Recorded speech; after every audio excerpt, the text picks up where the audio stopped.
You may already be familiar with using equations in SOLIDWORKS to relate dimensions and features to common values, allowing you to scale your models by modifying just a few global variables.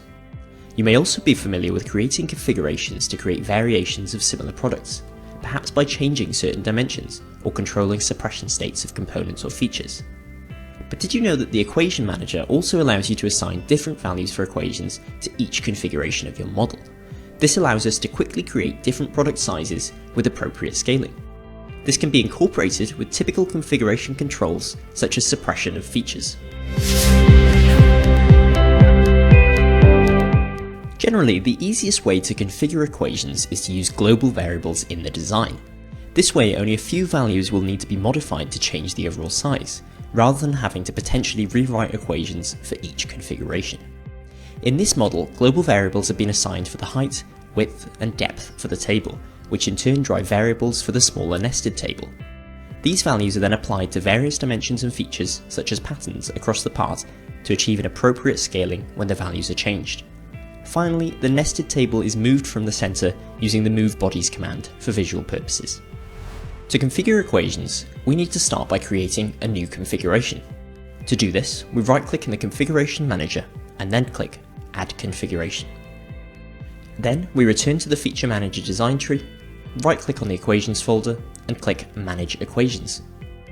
Once in the Equation Manager, the drop-down menu in the top right signals which configuration the Equation Manager is controlling.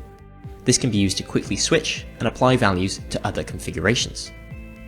To modify a value or equation, start typing as you would normally. Here we will change the height to 500mm to start with. Before we confirm the change, we must specify which configuration this change applies to. By default, it will apply to all. Use the button on the right hand side of the equation value to choose this configuration or specify configurations. We will then modify the overall depth and width for the table using the other global variables to finish scaling the configuration. If your model includes derived configurations, as this one does since it includes weldment features, you should only need to change equation values for the parent configuration to see changes in both.